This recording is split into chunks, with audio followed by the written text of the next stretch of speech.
Once upon a time, I went to preach. We started from Enugu. It was an Eastern regional apostolic invasion. We started from Enugu. It was powerful. If I'm not mistaken, the hall we used is the biggest possible hall that is available for rent in the whole of Enugu State. It was filled up. People were outside. My former colleagues in the office that were trying to, when they came to the venue and they saw the crowd, they didn't have the confidence to make it. I said, come inside. I'm inside. They left because of the crowd that was outside. So we did the Enugu conference. It was in Enugu that I prayed for a lady that was deaf, and she began to hear. And I asked her, how did you become deaf? And she said she went for a crusade, and when a pastor laid hands on her, that's how she became. May the Lord help us in Jesus' name. Yes, that was the story of how she became deaf. We finished from Enugu, we went to Oka. It was in Oka, I was in the hotel room praying, and I saw blood. I don't know with what eyes, whether it was in this body or not, but I saw blood running on the walls of the hotel that they put me. And when I pressed about it, the great one said it was not the hotel. It was not because it was not particular to the hotel, but the entire territory, that there's bloodshed in this territory. I gave some instructions as to what we need to do. It was a mighty meeting. In Enugu, cripples walked. In Oka, cripples walked. We moved from Oka to Owerri. It was in Owerri. After the first night, it was very tight. Second night, I went and prayed, and then it was the third night. When we came to the field, so I know some of you were watching, it rained throughout. I couldn't preach. It was when I went back that there was a spiritual fight. The principality came to my room. I defeated it, but it touched me here.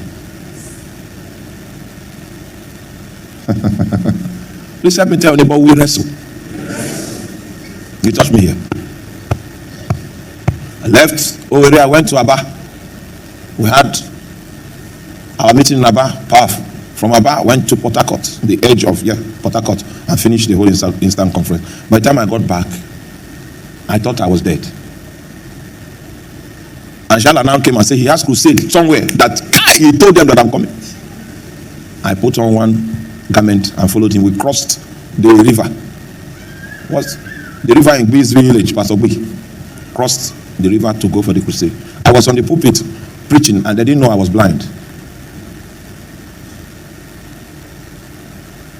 I almost fell, but they didn't know. At least the thing didn't stop me from talking. For like 20 minutes, I couldn't see. I was still talking, preaching. It was a powerful night that night. I crawled to my bed, and I was sure that I would not wake up the next day. And I told Jesus, is this how my exit from this world will look like? And in the dream, the Lord now came to me and said, don't worry about yourself, just follow me. Came back, went to the hospital. When they tested me, I was so sick, according to the test. The principality touched me. And so that's a blow. I was advised to rest. I rested. There were treatment, all of that, and I got back to my feet. I told Satan, you would have taken me. It was in your interest for you to take me, because you too, you won't rest again. A senior minister called me. I called him and said, does the devil attack you the way he attacks me? He said, my son, in 1983, I went for a crusade in Opa, and the whole place scattered. In fact, I'm talking about Evangelist Sunday Uche. He even gave an altar call and said, if you are a witch here, if you are a witch, signify witches. The power was too much that witches had to accept we are here. We also came. We came for the crusade. Okay. And Satan spoke to him. Satan said, if you allow my people, I will allow you. If you keep attacking my people, I will continue to attack you. But if you allow my people, I will allow you. So Satan brought that thought to him before he came for the crusade ground. And when the hand of God was moving so powerfully, and the witches indicated that they were witches, Satan spoke again and said, didn't we agree that if you allow me, I will allow you? So because of that quiet agreement, he refused to deliver those witches. He said, you are delivered in Jesus' name. And you know that's not how deliverance takes place.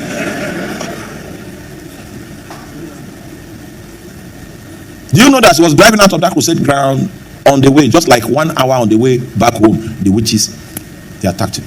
So he said, so Satan doesn't keep to his agreements.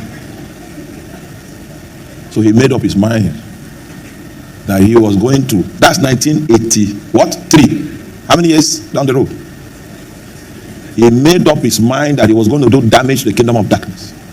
Because Satan will never keep any negotiation agreement with you for your safety. Please help me tell your neighbor, we wrestle. Yes.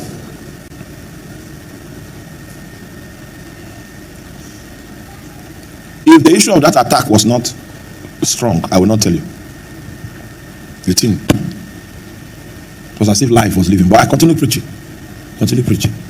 And after that crusade, Jesus Christ,